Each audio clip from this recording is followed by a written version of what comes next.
안녕하세요. 저는 40대 여자이고 이름은 유혜정이라고 합니다.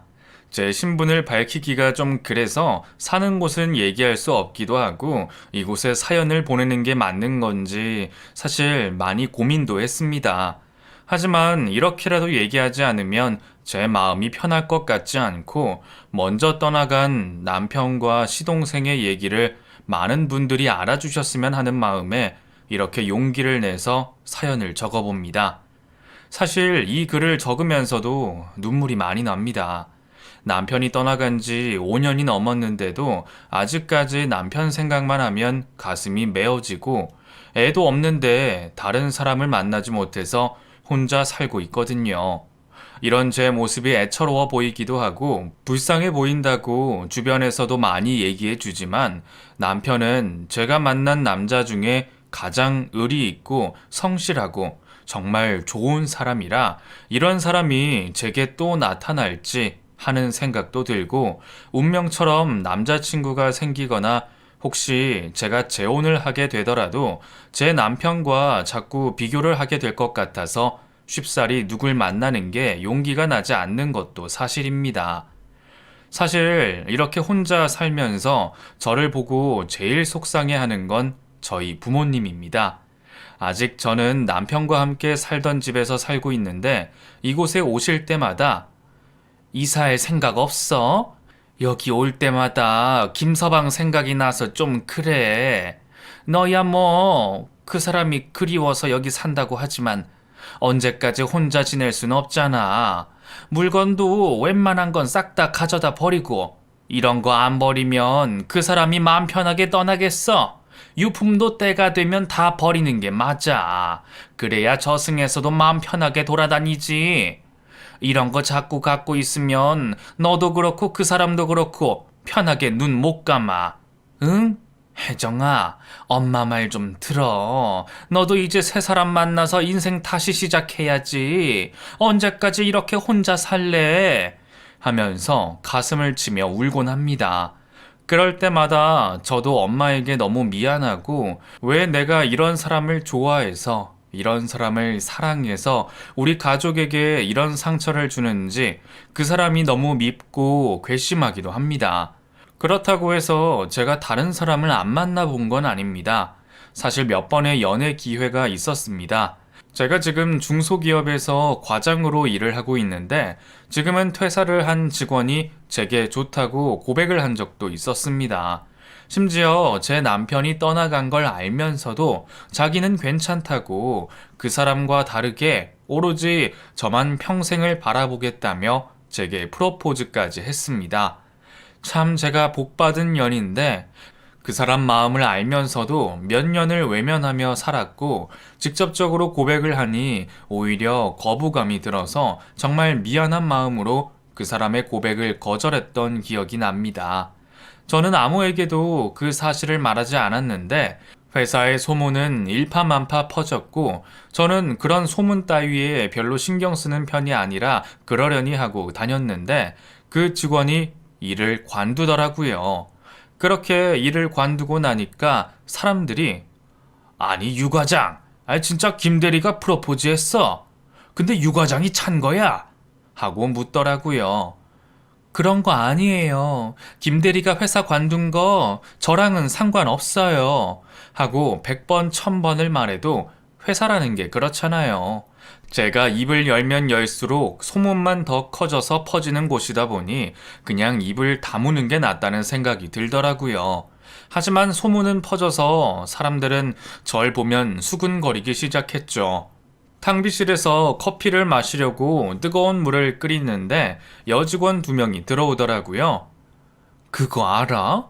인사팀에 유부녀가 있는데 김 대리가 그 여자를 그렇게 쫓아다니다가 차여서 퇴사한 거래. 진짜? 웬일이야? 웃기다. 야, 그럼 그 여자도 같이 퇴사해야 되는 거 아니야? 진짜 얼굴 두껍다. 누군데? 둘이 뭐 있던 거 아니야? 그러니까 퇴사까지 하지. 솔직히 고백하고 차였는데 직장까지 관두는 게 말이 안 되잖아. 근데 유부녀라며 대단하다. 어떻게 총각을 꼬셨지? 그 여자도 진짜 난년이네. 하면서 제 얘기를 하더라고요. 솔직히 그 자리에서 외치고 싶었습니다. 그런 거 절대 아니라고. 아무 일도 없었고, 일방적으로 나도 고백받은 거라고. 분명히 철벽 쳤는데 그 사람이 일방적으로 내게 접근한 거라고 말하고 싶었습니다. 하지만 괜히 그런 말을 했다가는 소문만 퍼질 것 같아서 아무 말도 하지 않았죠. 그렇게 6개월쯤 지난 나, 퇴근을 하는데 집 앞에 누군가 서 있는 겁니다. 그 사람은 다름 아닌 제게 고백을 했던 김대리였습니다. 어머, 김대리님, 여긴 어쩐 일이세요? 말도 없이 이렇게 갑자기 하고 머뭇머뭇댔더니 저를 빤히 쳐다보면서 봉투를 하나 내밀더라고요. 유 과장님, 저 결혼합니다. 그 과장님한테 그렇게 고백했다가 차이고 나서 저도 홧김에 선봐서 좋은 사람 만났어요. 청첩장 가져왔습니다. 하고 제게 청첩장을 내미는 겁니다. 어머, 축하해요. 제가 결혼식장에 가긴 좀 그렇고 축의금은 꼭 할게요. 그래도 우리 일한 세월이 있고 알고 지낸 시간이 있는데 진짜 너무너무 축하해요. 잘 됐어요. 하고 청첩장을 열어봤는데 세상에 바로 이번 주 주말이더라고요. 당장 이번 주에요? 주말에 내가 하면서 휴대폰을 뒤적뒤적 거렸더니 갑자기 김대리가 제 손목을 잡는 겁니다. 과장님, 저 사실 과장님한테 청첩장 주러 온 거 아닙니다. 과장님, 저 과장님 아직 못 잊었어요. 과장님이 너무 좋은데 이렇게 결혼을 하는 게 맞는 건지 잘 모르겠습니다. 홧김에 선봐서 지금 아내 될 사람이랑 술김에 모텔에 갔는데 그날 아이가 생겼어요. 그래서 결혼까지 하게 된 거긴 한데 자꾸만 과장님 생각이 납니다. 과장님만 저 받아주시면 저 파혼할 수 있어요. 네? 과장님, 저는 진짜 안 되는 겁니까? 왜 저는 안 되는 겁니까? 제가 뭐가 그렇게 부족해서 저를 못 받아주시는 건가요? 하면서 저를 확 끌어안더라고요. 저는 그 사람을 밀쳐내면서 미쳤어요? 당장 가세요. 지금 안 가면 경찰에 신고할 거예요. 오늘 일은 모르는 척 눈 감아 줄 테니까 제발 가세요. 다시는 찾아오지도 말고 한 번만 더 말없이 우리 집에 찾아오면 진짜 경찰 불러요. 당장 가세요. 하고 그 사람을 밀어냈던 일도 있었습니다. 그날 집에 와서 펑펑 울었습니다. 너무 억울하고 분하고 솔직히 제 남편이 살아 있었다면 이런 일을 내가 겪었을까 싶은 생각도 들고 혹시나 이런 일을 겪었어도 남편이 살아만 있으면 그 사람을 찾아가서 주먹으로 한 대 쳐줬을 것 같고 어떻게든 그 사람이 제게 와서 사과를 하거나 아니면 그 결혼을 파토내거나 무슨 방법을 써서라도 복수를 해줬을 것 같다는 생각이 들었습니다. 하지만 현실은 참혹했습니다. 그 큰 집에 저는 늘 혼자였고 매일매일이 똑같았습니다. 회사를 마치고 집에 돌아와 저녁을 대충 챙겨 먹고 TV를 조금 보다가 운동을 다녀와서 씻고 집에 돌아와 책을 보고 잠이 드는 것이 전부였죠. 결혼을 했을 땐 이러지 않았습니다.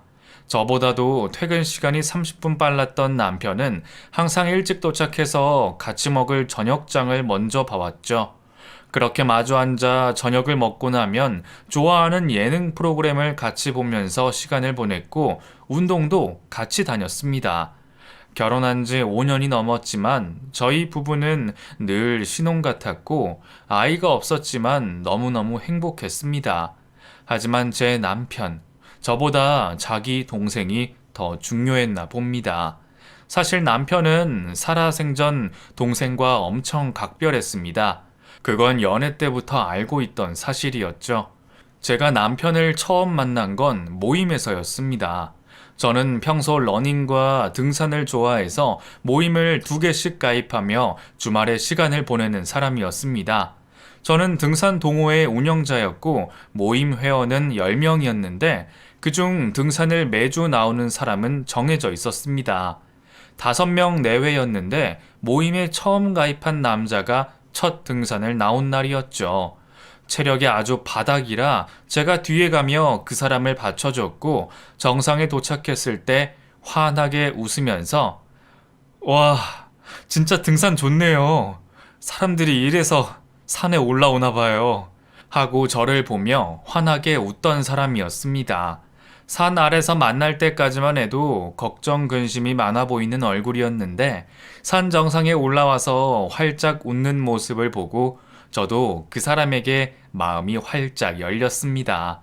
그렇게 저는 그 사람에게 적극적으로 대쉬했고 저희 둘은 만난 지 한 달 만에 사귀게 됐죠. 그런데 사귀고 나서 제게 하는 말이 혹시 내 동생이랑 같이 밥 한번 먹을래? 하고 말을 하는 겁니다. 동생? 갑자기 왜? 아, 나는 동생이랑 비밀이 없거든. 너랑 사귄다고 말했더니 어떤 사람인지 보고 싶다고 하더라고. 그래서 같이 밥이나 먹으면 어떨까 해서. 어차피 나 동생이랑 같이 살고 있기도 해서 어떻게 해서든 분명 보게 될 텐데 이왕 보는 거 약속 잡고 보면 서로 당황스럽지도 않고 좋잖아. 하고 말을 하더라고요. 만난 지 한 달 만에 가족을 소개시켜준다는 말이 좀 의아하긴 했지만 그래도 이 사람이 절 마음에 들어하는 것 같아서 저도 흔쾌히 허락을 했고 그렇게 동생과 셋이 처음으로 만나 술자리를 가졌습니다. 그런데 그 동생이라는 사람 생각보다 너무 편하고 좋은 사람이더라고요. 절 보더니 꾸벅하고 인사를 하면서 형수님, 저 그냥 형수님이라고 할게요. 실은 형이 이렇게 여자친구를 소개시켜준 거 처음이에요. 너무 영광입니다. 하면서 넉살 좋게 인사를 하는 겁니다. 말이라도 그렇게 해주니 제가 뭔가 특별한 것 같았고 그날 참 재밌게 놀았던 기억이 납니다. 그렇게 남동생과 술 한 잔을 걸치고 나서 2차로 저희 둘만 따로 빠져나왔습니다. 그렇게 둘이 술을 마시면서 내 동생 참 괜찮지? 내 동생이지만 참 괜찮은 놈이야.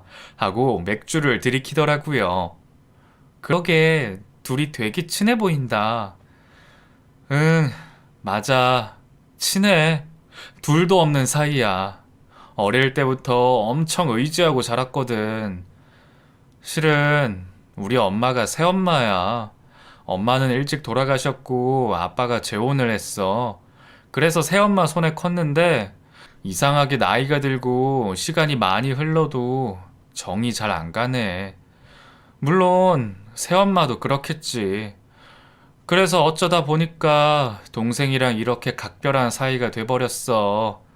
아빠가 재혼을 한 게 우리가 둘 다 사춘기 때라 그랬나 봐. 뭐랄까, 의지할 사람이 없으니까 서로한테 기대게 되더라고. 뭐 그렇게 둘이 살다 보니까 부모님이랑 연락도 끊기고 이제 가족은 정말 둘뿐이야. 그래서 말인데 그냥 가끔이라도 좋으니까 우리 셋이 같이 시간 보내도 될까? 너만 불편하지 않으면 하고 제게 양해를 구하더라고요. 솔직히 연애 초반이라 남이 데이트에 끼는 게 싫었지만 가끔가다 한 번씩 만나는 건 부담이 없어서 그렇게 하자고 했고 몇 번 만나다 보니 저도 친해져서 마치 제 동생처럼 느껴지더라고요. 4살 정도 어렸는데 나이 차이가 좀 나다 보니 애교도 많고 착하고 너무 좋은 친구더라고요. 거기다가 취업 준비생이라 제가 가끔 용돈을 주면서 꼬박꼬박 제게 선물을 사주곤 했습니다. 형수님, 이거 지나가다 생각나서 샀어요. 마음에 드실지 모르겠어요. 하고 제게 내민 건 다름 아닌 립스틱이었습니다. 세상에, 너무 이쁘다. 내가 이 색 좋아하는 거 어떻게 알았어? 고마워. 근데 다음부터는 이런 거 사지 마. 공부하느라 힘든데 뭘 이런 것까지 신경 써. 그리고 힘든 거 있으면 나한테 말하고. 알겠지? 하고 선물을 마다하곤 했죠. 그렇게 저와 남자친구, 그리고 남동생은 꽤 끈끈한 우정을 자랑했습니다. 남자친구와 3년 정도 연애를 했고 만나다 보니 그 사람이 좋아서 결혼까지 얘기가 나왔죠. 어차피 남자친구네는 동생 말고 가족과 연락을 끊어서 결혼 허락이랄 것도 없었고 저희 부모님께만 인사를 드리고 결혼 준비를 시작했습니다. 그런데 난관이 생겼습니다. 남자친구의 아버지가 어떻게 알았는지 결혼식 전에 남자친구에게 연락이 와서는 노발대발 난리를 치고 어떻게 부모한테 말도 안 하냐면서 저보고 정식으로 인사를 오라고 했다더군요. 알고 보니 시동생이 아버지와 연락을 하고 있었고 시아버지 되실 분은 그동안 뿌린 축의금이 얼만데 당연히 걷어야 한다며 모바일 청첩장이랑 청첩장은 넉넉히 수량을 만들라면서 연락을 했다더라고요. 솔직히 좀 어이가 없었습니다. 20년 넘게 연락 없던 아버지가 축의금 때문에 결혼식에 참석한다니 할 말이 없더군요. 어쨌든 낳아주시고 키워주신 분이니 결혼식 전에 찾아뵙고 인사드렸고 결혼식 당일 오셔서 축의금을 2천만 원 넘게 챙겨가셨습니다. 그런데 신기하게 그 뒤로는 주기적으로 남편에게 연락이 오더라고요. 남편은 제 앞에선 티내지 않았지만 스트레스가 심했는지 시동생에게 연락해서 아버지 진짜 왜 그러냐? 무슨 돈이 자꾸 필요하다는 거야. 형진아, 너 돈 필요한 거 있으면 내가 줄 테니까 아버지랑 연락 끊으면 안 돼? 내가 이렇게 부탁할게. 하면서 동생을 설득하기도 했습니다. 그럴 때마다 밤이면 시동생이 찾아와서 형수님, 미안해요. 그 아버지 문제 때문에 하고 집 안으로 들어와 남편과 몇 시간이고 얘기를 하곤 했죠. 그렇게 둘이 얘기를 하고 나면 방에서 힘없이 나와서는 물 한 컵을 마시고 집으로 돌아갔습니다. 솔직히 저는 그런 시동생이 좀 안쓰러웠습니다. 여보, 너무 그러지 마. 형진이가 아버지한테 연락하는 건 본인 마음이잖아. 당신한테 강요하는 것도 아닌데 왜 그래? 형진이는 아버지랑 연락하고 싶을 수도 있지. 하고 남편에게 말했지만 그럴 때마다 남편은 제 말을 듣지도 않았습니다. 하지만 남편과 결혼한 지 1년쯤 지났을 무렵 전 엄청난 사실을 알았습니다. 아버지 문제 때문에 계속 동생과 언쟁을 일으키던 남편이 화가 났는지 그러니까 내가 아버지랑 연락하지 말랬잖아. 그 인간이 너한테 바라는 게 뭐가 있겠어. 그깟 돈밖에 더 있어. 왜 이렇게 내 말을 안 들어? 그 인간이 뭐라고 계속 그 돈을 갖다 바치는데 하면서 소리를 치더라고요. 알고 보니 동생은 취업 준비생임에도 불구하고 알바를 하면서도 매달 집에 정기적으로 돈을 보내고 있었습니다. 그것도 아버지의 협박 때문에 말이죠. 아버지란 사람은 사정이 힘들다, 회사가 안 좋다, 몸이 안 좋다 등등의 이유를 대며 시동생에게 매달 일정 금액의 돈을 받아가고 있었고 시동생은 알바를 하면서 공부를 하느라 살이 10kg 이상 빠져가면서도 아버지가 안타까운 마음에 계속 돈을 보내고 있었습니다. 저는 그 사실을 몰랐지만 아버지가 남편에게도 연락을 하면서 돈을 요구한다는 사실을 알게 됐고 이미 시동생에게는 오래전부터 돈을 받고 있었다는 얘기를 듣고 남편이 화가 머리끝까지 날 수밖에 없죠. 결국 남편과 언쟁을 높이던 시동생은 고시원 생활을 정리하고 저희 신혼집에 방 한 칸을 내주며 저와 남편의 감시 아래 함께 살게 됐습니다. 처음엔 정말 많은 반대를 했습니다. 솔직히 친한 것과 같이 사는 건 엄연히 다른 문제라고 생각했거든요. 남편이 제게 처음 말을 꺼낼 때 심지어 너무 단도직입적이었고 미안한 구석이 하나도 없었습니다. 형진이 말이야, 내가 생각을 해봤는데 우리 집으로 데리고 들어오는 게 맞는 것 같아. 형진이 시험 합격할 때까지만, 딱 그때까지만 우리가 같이 살자. 하고 말을 하더군요. 뭐? 형진이를? 그게 무슨 소리야. 우리 지금 결혼한 지 2년도 안 됐고 신혼이야. 네가 동생 좋아하는 거 알고 형진이 착하고 좋은 애인 거 나도 알아. 근데 이건 아니지. 엄연히 우리 같이 사는 집이잖아. 근데 이렇게 갑자기 집에 데리고 와서 살자고 말하는 게 어딨어? 아무리 형진이랑 친하게 지내도 나한텐 형진이는 시댁 식구고 성인 남자야. 이런 말 어떻게 들릴지 모르겠지만 만약 네가 회사 가고 내가 휴가일 때 형진이랑 둘이서 집에 있는 나는 그 어색함은 어떡할 건데? 나도 집에서 혼자 쉬고 싶고 시간을 보내고 싶을 때가 있잖아. 근데 형진이가 있으면 그게 되겠어? 나 절대 반대야. 하고 강하게 거부했죠. 근데 남편이 바로 제 앞에 무릎을 꿇더라고요. 그럼 딱 1년만, 아니 6개월만. 나 진짜 불안하고 걱정돼서 안 되겠어. 형진이 저 새끼 지금 우울증이 너무 심한 것 같아. 내가 퇴근하고 매일매일 집에 찾아가는데 고시원이 엉망이야. 그 좁은 방에서 무슨 짓을 했는지 집이 개판이라고. 밥도 제대로 못 먹고 심지어 고시원에서 소란도 한번 일어났었대. 형진이가 며칠 동안 방 밖으로 안 나와서 고시원 총무가 노크를 했는데 그 안에서 절규하는 소리가 들렸나 봐. 그래서 문을 부시고 들어갔는데 형진이가 하면서 눈물을 흘리더라고요. 그 말을 들으니 등이 오싹해졌습니다. 말도 안 되는 소리라고 생각했습니다. 세상을 등진다는 게 쉽지 않은 선택인데 늘 제 앞에서 밝고 명랑한 형진이가 대체 왜 그런 시도를 했는지 믿어지지가 않았죠.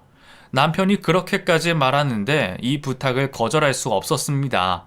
그리고 솔직한 말로 형진이는 남편 동생이기도 했지만 제 동생이라고 해도 될 만큼 저도 너무 좋아하고 저랑도 친한 사이라 그 얘기를 들으니까 마음이 바로 약해지더라고요.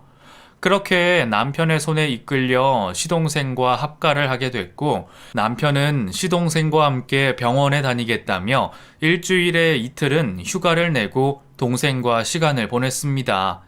솔직히 초반에는 남편을 뺏긴 느낌도 들었습니다. 단순히 몸살 감기였지만 내가 아플 땐 휴가는커녕 내 옆에 있어주지도 않은 사람이었는데 병증이 다르지만 동생 일이라면 두 발 벗고 나서는 그 사람이 밉기도 했습니다. 하지만 형진이를 본 순간 제 마음도 많이 흔들리더군요. 못 본 사이 살이 많이 빠져서 야위기도 했고 얼굴이 퀭했습니다. 옷가방을 챙겨 고시원 계약을 마치고 저희 집으로 들어온 그날, 형수님 미안해요. 조금만 신세 좀 질게요. 하면서 제게 꾸벅 인사를 하는데 그 얼굴이 너무 안타까웠습니다. 그렇게 시동생은 정신과 치료를 받으며 우울증이 점차 나아져 갔습니다. 휴대폰 번호를 바꾸면서 아버지와 연락이 자연스레 끊겼고 시동생도 아버지와 연락을 안 하니 점점 증세가 나아지는 듯 했죠. 항상 죽상에 알바로 찌들어 보이던 모습과는 달리 저희 집에 들어오면서 사람이 달라지는 모습을 보니 처음에 남편에게 같이 사는 것을 반대했던 게 미안해지고 그래도 생각보다 일찍 마음을 다잡아준 시동생에게 고맙다는 생각도 들었습니다. 그렇게 술자리를 한번 갖게 됐는데 우리 셋이 모여 맥주잔을 들고 건배를 하면서 갑자기 시동생이 고개를 숙여 울더라고요. 형수님, 진짜 미안하고 고마워요. 저 진짜 두 사람 아니었으면 진짜 너무 힘들었을 거예요. 형수님, 특히 진짜 죄송하고 제가 진짜 이 은혜 어떻게든 갚을게요. 너무 감사합니다. 정말 감사해요. 하고 제 앞에 머리를 숙이더라고요. 왜 그래 형진아. 이렇게까지 안 해도 돼. 사실 난 너한테 너무 미안한데 처음에 남편이 너랑 같이 살자고 했을 때 나 반대 많이 했었어. 솔직히 불편할 것 같았고 내가 쉬는 날에도 네가 집에 있으면 마음대로 못 쉴 것 같았고 그냥 셋이 사는 게 마음이 편치 않았어. 지금 생각해보면 내가 왜 그랬나 싶어. 우리 지금 몇 개월 동안 같이 살았지만 트러블 전혀 없고 너도 낮에는 집에 없고 저녁에 같이 모여서 밥만 같이 먹는 것뿐인데 네가 이렇게 많이 달라질 줄 알았으면 진작 널 먼저 들이자고 할 걸 그랬어. 네가 너무 좋아져서 기뻐, 형진아. 이건 진짜 내 진심이야. 나도 네 누나나 마찬가지야. 우리 알고 지낸 세월 꽤 길잖아. 그리고 우리 가족이잖아. 너한테 형만 있다고 생각하지 마. 누나도 있어. 하고 형진이를 위로해 줬습니다. 시동생이지만 정말 제 동생이나 다름없다고 느껴졌고, 가까이에서 우울증 치료도 열심히 받고 약도 잘 챙겨 먹는 모습을 보면서 제가 좀 더 신경 써야겠다는 마음을 먹었습니다. 그리고 지난날의 제 모습을 반성하고 무작정 시댁 식구라고 해서 불편하다고 생각하지 말자고 다짐했습니다. 그렇게 1년을 더 함께 살았습니다. 길다면 길고 짧다면 짧은 시간이었는데 같이 산 기간이 길어질수록 이상하게 시동생의 상태가 갑자기 안 좋아지기 시작했습니다. 잘 하던 알바도 잘리고 공부는 손 놓은 지 오래였습니다. 게을러서 성실하지 못해서가 아니라 매일매일 방 안에 갇혀서 이불 속에만 누워있고 밥도 먹지 않았습니다. 제가 노크를 하고 문 앞에 밥을 갖다 놔도 괜찮아요. 안 먹을래요. 하고 초반엔 말이라도 해줬는데 언젠가부터는 말도 안 하더라고요. 사실 저는 시동생이 방 안에서 뭘 하는지 알고 있었습니다. 어느 날부터인가 밖에 나갔다가 들어오면 방으로 곧장 직행해서 한동안 나오지 않았는데 닫힌 문 사이로 담배 냄새가 진하게 흘러나오곤 했습니다. 심지어 윗집까지 냄새가 올라갔는지 저희 집에 찾아와서는 혹시 집안에서 담배 피워요? 아니, 담배 냄새가 너무 많이 나요. 하고 항의를 한 적도 있었으니 말 다 했죠 뭐. 솔직히 저런 항의가 들어올 때면 저는 너무 당황스럽고 어떻게 말해야 할지 몰라서 그저 죄송하다는 말만 남발하곤 했습니다. 심지어 시동생이 엘리베이터를 타면 동네 꼬마들이 저 아저씨는 맨날 저러고 있어. 무서워. 하면서 엘리베이터에 같이 타지 않고 저희가 먼저 올라간 적도 몇 번 있었습니다. 그런 상황에서 사과를 하는 건 늘 남편과 저였습니다. 미안해 꼬마야. 그럼 아저씨랑 아줌마 먼저 올라갈게. 하고 급하게 문 닫힌 버튼을 눌렀고 시동생은 아무 말도 하지 않았습니다. 저희 집에 온 초반에는 남편 따라 병원도 잘 가고 상태가 좋아지는 듯 했지만 이상하게 시간이 조금씩 흐르면서 상태가 급격하게 나빠지는 모습을 보였습니다. 남편은 걱정이 됐는지 아무래도 병원을 바꿔야 할 것 같아. 형진이가 점점 더 상태가 안 좋아져. 내가 다른 병원 좀 알아볼게. 미안해 여보. 그리고 고마워. 하면서 제게 말을 하더군요. 솔직히 병원을 알아보는 거야 어려운 일이 아니었지만 남편이 너무 동생에게 매달려 있는 모습이 너무 안쓰러워 보였습니다. 시동생이 집으로 들어온 후 남편도 덩달아 우울증 증상이 있는 것처럼 보였거든요. 전 의사가 아니라 잘 모르지만 남편은 정말 다정다감하고 애교도 많고 밝은 사람이었습니다. 그런데 시동생과 합가를 한 이후 저를 만나고 나서 끊었던 담배를 다시 피우기 시작했고 잠들기 전 항상 소주 한 병씩을 마시고 잠에 들었습니다. 제가 술을 못 마시게 하면 딱 한 잔만 마시고 잘게. 한 잔만. 하고 애원하다가 술병을 뺏으면 밤새도록 잠들지 못하곤 했죠.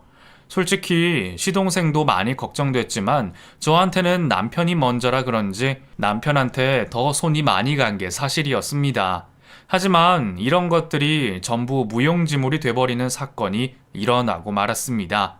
시동생은 하루 종일 방 안에서 밥도 안 먹고 있다가 밤 8시쯤 되면 편의점에 가서 꼭 술과 담배 그리고 삼각김밥 같은 걸 사오곤 했거든요. 제가 퇴근하고 나서 저녁을 준비하고 있으면 그때 쓱 나갔다 들어오곤 했습니다. 근데 8시가 돼도 나오질 않더라고요. 형진아, 너 저녁 안 먹어? 하고 노크를 했지만 대답이 없었습니다. 그런데 사람 촉이라는 게 어쩜 이럴 때 발동을 하는지 뭔가 큰일이 일어난 것 같다는 생각이 들더라고요. 문을 당장이라도 열어보고 싶었지만 뭔가 등골이 오싹해지고 도저히 문을 열 자신이 없었습니다. 저는 그 자리에서 바로 남편에게 전화를 걸었습니다. 여보, 빨리 집으로 와, 빨리! 하고 더듬더듬 거리자 남편이 30분도 안 돼서 집으로 달려왔습니다. 그리고는 시동생이 지내는 방문을 벌컥 열었는데 그때 남편의 울음소리가 들렸습니다. 그것도 아주 서럽게 우는 목소리로 형진아! 형진아! 이 새끼야! 정신 차려 형진아! 하면서 펑펑 울더군요. 저는 도저히 그 광경을 보지 못하고 그 자리에서 119에 신고를 했습니다. 바로 구급차가 저희 동네로 왔고 시동생은 얼굴이 하얗게 질려 있었습니다. 침대 위는 온통 피범벅이 돼 있었죠. 그렇게 시동생은 말도 안 되는 선택을 했습니다. 그것도 아주 젊은 나이에 말이죠. 남편은 그 모습을 직접 보고도 믿지 못했습니다. 장례를 치르는 내내 시동생이 남긴 유서만 손에 쥐고 펑펑 울기만 했습니다. 그 유서에는 자기가 모아둔 돈 500만 원을 저희에게 주고 싶다면서 통장 비밀번호랑 카드를 올려뒀더라고요. 그리고 고맙고 미안하다는 말을 함께 적어뒀습니다. 어떻게 소식을 아셨는지 장례식에는 시아버님이 찾아오셨습니다. 아버님은 오시자마자 제 남편의 뺨을 세게 치며 너 때문이야 이 새끼야. 그러니까 왜 잘 사는 애를 데려다가 왜? 하면서 바닥에 누워 펑펑 우시더라고요. 그렇게 장례는 정신없이 치러졌습니다. 사고사도 아니고 스스로 세상을 등진 경우엔 손님이 많이 오는 편이 아닌데 아버님이 손님을 많이 부르신 건진 몰라도 장례식은 꽤 시끌벅적했습니다. 시아버지 친구들이 모여서 술을 많이 드셨고 새엄마라는 분은 오지도 않으셨습니다. 남편은 술 마시는 아버님과 친구들의 모습을 보면서 나쁜 새끼, 여기서까지 저렇게 나쁜 새끼 하면서 곧 한 대 칠 것처럼 몇 번이고 주먹을 쥐었습니다.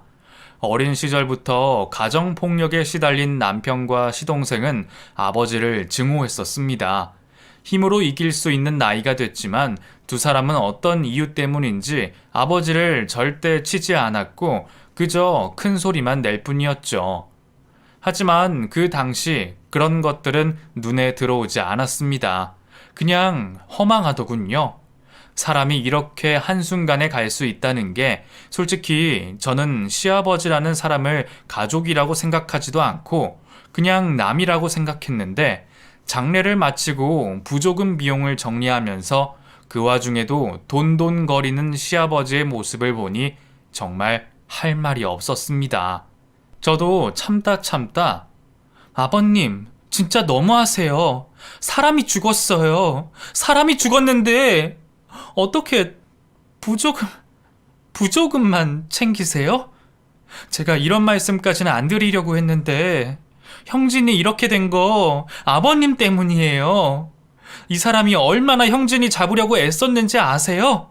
아버님 죄책감 느끼기 싫어서 이 사람한테 전부 떠넘기지 마세요.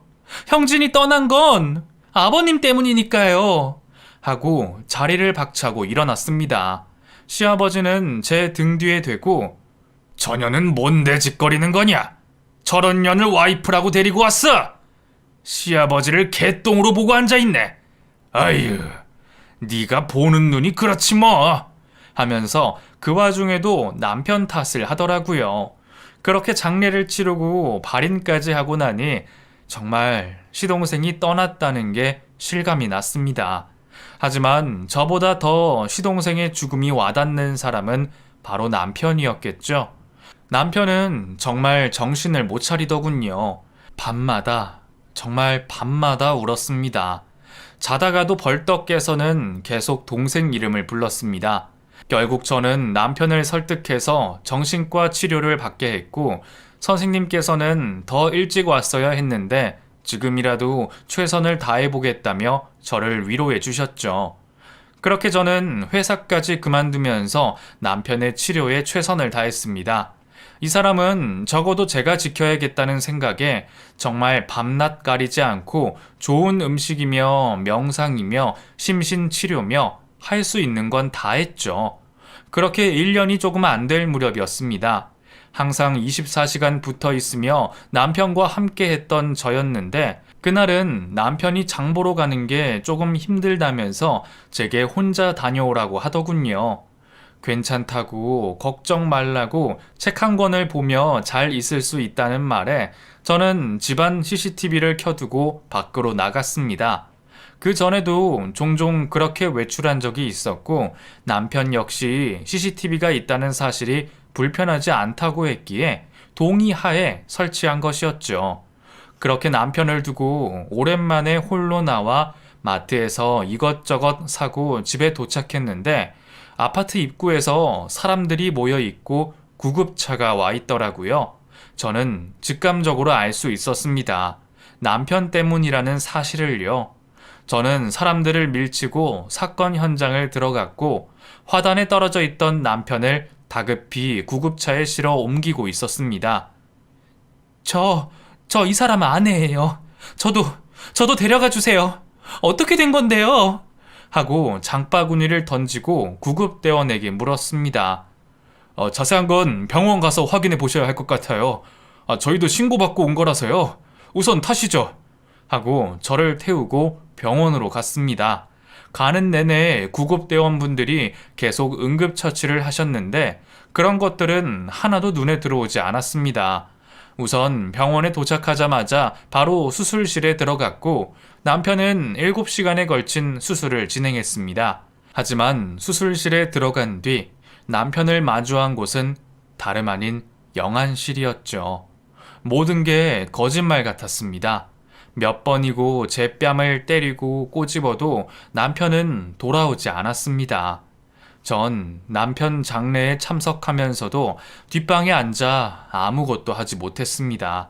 계속 울기만 했고 밖에 나오지도 않았습니다. 시아버님도 오시지 않아서 혼주도 없었지만 남편이 떠났다는 사실을 저희 가족 외의 사람들에게 알리지도 않아서 장례식은 3일 내내 텅 비어 있었습니다. 절차대로 남편을 보내고 나서 집으로 돌아와 남편 유품을 정리하기 시작했습니다. 그런데 그땐 경황이 없어서 발견하지 못했던 것들이 하나둘씩 보이기 시작하더라고요. 남편은 죽기 전 제가 미뤄뒀던 냉장고 청소를 전부 해뒀습니다. 베란다 선반에 쌓여있던 물건도 전부 정리하고 그걸 보고 눈물을 멈출 수가 없었습니다.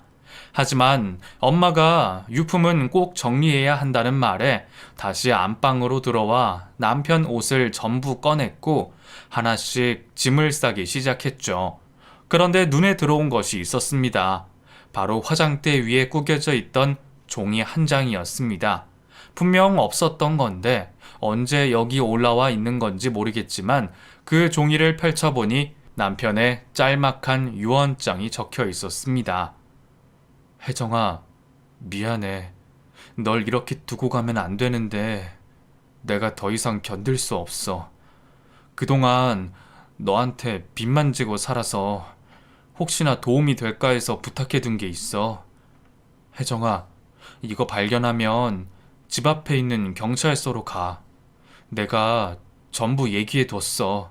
라는 짤막한 쪽지였죠. 저는 그 종이를 들고 집 근처 경찰서로 찾아갔습니다. 그런데 문을 열었더니 안이 꽤 시끄럽더라고요. 뭐야, 대체 여기로 왜 가라는 거야? 하고 혼자 뻘쭘하게 서 있었는데 한쪽 구석에서 경찰관이 큰 소리를 내는 모습을 보게 됐습니다. 아저씨, 진짜 왜 이러세요? 아저씨가 누군데요? 그걸 어떻게 증명하냐고요? 이거 놓으세요. 진짜 손 떼시라고요! 하면서 소리를 치더군요. 웬 남자와 실랑이를 하고 있던 경찰은 저를 보더니 깜짝 놀라더군요. 혜정씨? 아유, 드디어 왔네. 아니, 왜 이렇게 늦었어요? 명진이가 왔다 간지 일주일도 넘었는데. 아무튼, 진짜 내가 이거 지키느라 얼마나 힘들었는데. 명진이 이 새끼, 여행 갔다 돌아오면 진짜 내가 술 사라고 할 거야. 혜정씨, 근데 혹시 이 사람 알아요? 진짜 힘이 장사네, 장사야. 하면서 가방 하나를 두고 두 사람이 싸우고 있더라고요. 그런데 그 뒷모습은 다름 아닌 시아버지였습니다. 아버님이 여기 왜 계세요?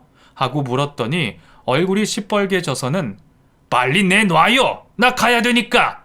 내가 명진이 애비라니까! 얼굴 보면 모르겠어! 명진이가 나한테 맡긴 거라고! 진짜 경찰이 이래도 됩니까? 내가 명진이 아빠라고! 하면서 경찰이랑 가방 하나를 두고 힘겨루기를 하고 있는 겁니다. 경찰서에 있던 그 경찰은 다름 아닌 제 남편의 오래된 친구였습니다. 한 직장에서 같이 일하다가 회사를 관두고 경찰 공무원 시험에 합격한 친구라 저도 잘 알고 있었죠. 몇 번 같이 술도 마셨고 두 사람 우정이 각별해서 가끔 연락도 했었고요. 그런데 저희 집 근처 지구대에 발령받았다는 사실은 모르고 있었습니다. 그런데 가방 하나를 두고 싸우는 모습을 보니 남편이 맡겨둔 거라는 걸 확신할 수 있었고 시아버지가 남편의 유언장을 먼저 본 듯 했습니다. 그렇게 두 사람이 실랑이를 하다가 가방끈 하나가 끊어져서 안에 있던 내용물이 전부 쏟아졌습니다. 그 속엔 5만원짜리 수십, 아니 수백 장이 들어있었습니다. 그걸 보고 놀란 경찰은 아니 이게 뭐야? 웬 돈이야? 이 미친 새끼 나한테 이런 걸 왜 맡긴 거야? 혜정씨 이거 다 뭐예요? 명진이한테 전화 좀 해봐요. 그리고 이 사람 진짜 시아버지 맞아요? 왜 이래 진짜? 하고 시아버지를 꽉 잡으면서 놓지 않더라고요. 시아버지는 몸부림치며 내 거라니까! 저거 내 돈이야 이 새끼들아! 내놔! 야 며느라! 내가 네 시아버지 맞잖아! 저건 명진이가 나한테 남겨준 건데 왜 나한테 안 주냐? 내 말이 맞아 틀려? 하면서 고함을 쳤습니다. 경찰서 안은 5만원짜리 돈이 뿌려진 상태로 난리가 났고 시아버지는 그 돈을 줍겠다고 몸부림을 쳤습니다. 저는 그 자리에서 돈이고 나발이고 그냥 눈물만 펑펑 흘렸습니다. 친구는 아무것도 모르는 것 같았습니다. 남편이 떠났다는 것도, 떠나기 전 이곳에 찾아와 돈을 맡겨놨던 것도 아무것도 정말 모르는 것 같았습니다. 시아버지를 경찰서 밖으로 쫓아낸 친구는 겨우 문을 잠그고 혜정씨, 우선 이거부터 정리하죠. 얘기는 나중에 듣고 우선 이거부터 같이 정리해서 챙겨가요. 제가 저 사람은 어떻게든 해볼 테니까 우선 정리부터 하고 돈을 줍기 시작했습니다. 같이 있던 대원들도 돈을 주어 가방에 넣어줬고 저는 그 가방을 들고 남편 친구의 도움을 받아 경찰서 뒷문으로 나왔습니다. 친구는 저를 친정집까지 태워다 줬고 차에서 내리면서 저는 그 경찰관에게 남편이 세상을 떠났다는 사실을 전해줬습니다. 이제 막 장례를 치렀고 남편을 잘 보내주고 왔다고 말했죠. 그러다 유언을 발견해서 이곳에 왔다고요. 그랬더니 친구는 놀람을 감추지 못하며 말하더군요. 그래서 이 새끼가 어쩐지 이상했어. 그 새끼 이렇게 갈 거면 나한테 말이라도 해주지. 가방 하나 맡겨놓고 절대 아무도 주지 말라고 무조건 혜정 씨한테만 건네주라면서 열어보지도 말라고 하더라고요. 믿을 만한 사람이 없다면서 저한테 꼭 좀 부탁한다고 그렇게 애원하고 갔어요. 나쁜 새끼. 진짜 미친 새끼. 대체 왜 나한테 이런 하면서 훌쩍거리며 울더라고요. 고마워요. 정말 고맙습니다.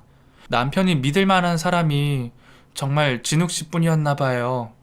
진짜 고마워요, 진욱 씨. 남편과의 마지막 약속을 지켜줘서 정말 고맙습니다. 정말 생각도 못했어요. 시아버지가 거기서 그러고 있을 거라곤 정말 몰랐어요. 진욱 씨 아니었다면 이 돈 전부 시아버지가 가져갔을 거예요. 남편이 아버지랑 사이가 엄청 안 좋았거든요. 어쩌면 아버지가 자기 돈을 전부 가져갈까봐 믿을 만한 진욱 씨한테 이걸 맡긴 걸지도 몰라요. 정말 고마워요. 정말 정말 고마워요. 하고 몇 번이나 허리 숙여 인사했습니다. 그 뒤로 저는 진욱이라는 그 친구는 종종 제게 연락해서 남편 납골당에 찾아가 인사를 하겠다며 주소를 물었습니다. 그리고 시아버지가 제게 접근하지 못하도록 수시로 순찰을 돌며 접근 금지 신청을 할 수 있게 도와줬습니다. 그 가방 안에 돈이 들어있는 돈은 총 1억 3천, 남편이 모아둔 전 재산이었습니다. 시아버지는 돈을 보고 눈이 돌아가서 제게 몇 번이나 전화를 하고 협박을 했지만 다행히도 제가 전화번호를 바꾸고 경찰까지 대동해서 제 주변에 얼씬을 못하게 하니 더 이상은 연락하지 않더군요. 그렇게 남편이 떠나간 지 벌써 꽤 오랜 시간이 지났습니다. 제 인생에서 가장 소중했던 사람 2명을 떠나보내고 나니 정말 사는 게 뭔가 싶은 생각이 들 때도 있었습니다. 하지만 저는 남편과 같은 생각을 하지 않을 겁니다. 제가 2사람 몫까지 열심히 살아야 하니까요. 남편이 꼭 그렇게 해달라고 제게 부탁했으니까요. 제가 앞으로도 잘 살아갈 수 있도록 용기 한마디씩 해주시면 감사하겠습니다. 그리고 이 소중한 돈을 제게 남겨주고 간 남편에게도 비난보다는 그동안 잘 버텼다고, 그곳에서 편하게 잘 지내라고 위로의 말을 해주셨으면 합니다. 긴 사연 들어주셔서 감사합니다.